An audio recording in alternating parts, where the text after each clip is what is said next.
now we've created technology that may drive us back into this hemispheric union because we had a division naturally. We divided ourselves, but now we've created tech that's going to push us back in the opposite direction, where now those people that are scientists have to become philosophers.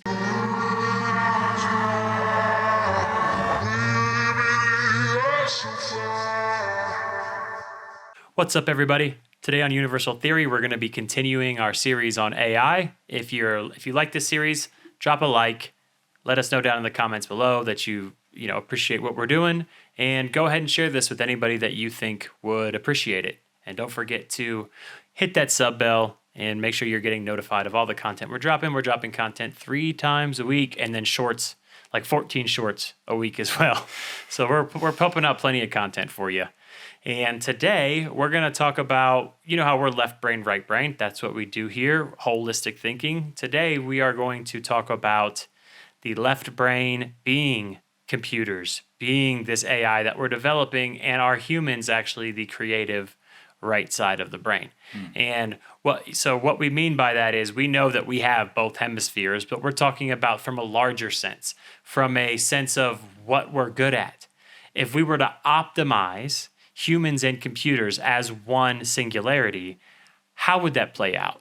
Would it play out that computers are the left hemisphere because they are very good at specializing and drilling down and crunching numbers, and humans are really good at coming up with ideas like computers, like the wheel, like, all these different, splitting an atom. We've came up with all of these things that just by crunching numbers, you might get there at some point. I don't want to say you can't, but where you really specialize with crunching numbers is taking an idea and taking it to the limit.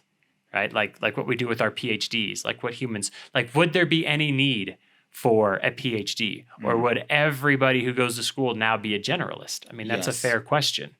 Yeah, and I think that's exactly where humanity is headed, because it's funny that we talked about this in a previous episode, we created AI in our image. And, but it's like, well, what image of humanity did we create it in? Well, from a technological sense, I would say we created it in a left hemispheric sense because, like Trent said, they're good at computing things at a much faster rate than humans can in general. And maybe there's like a rare human that can compute just as quickly as a computer. But what I'm saying is, we don't know of any. Yeah.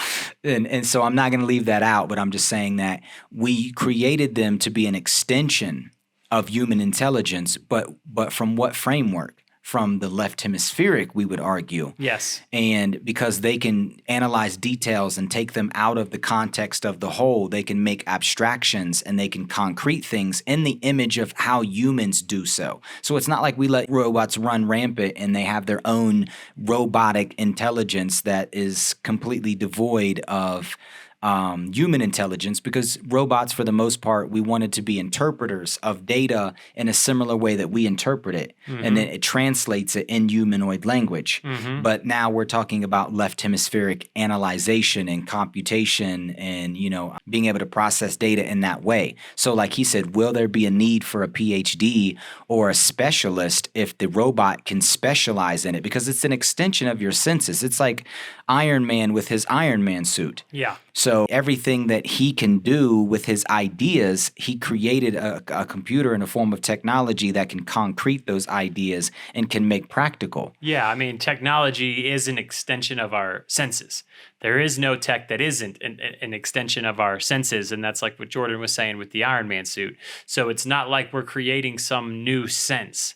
All we're doing is creating an extension of what we already have, and we're using the left hemisphere when we're going out into the world generally, right? And we're discretizing, when we're breaking things down into parts, and we're doing that with our senses. Because if it wasn't for our senses, it would just all be the mind. Everything would just be, one thing that we're kind of fumbling through. So that being the case, why would AI be anything different?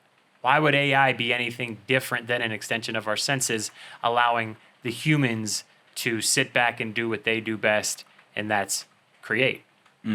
Yeah, that's why there would be, like you said, now when you go to college, you're a generalist.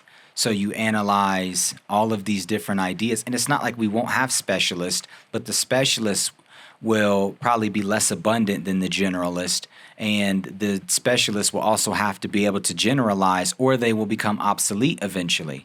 Yeah, or they're really good at using the AI tech, or like Yes. talking with it and getting the answers out of it that, because right now it's hard to get answers out of tech that's right. I know that's going to get better with AI, but they will fumble and they'll make mistakes. And, especially if you try to, I'll talk to ChatGPT and be like, so how do the principles apply to this topic, just to see what it'll say or it will say. And it's Yeah. generally like, well, they don't apply, but as above, so below. And it'll just kind of just start saying words.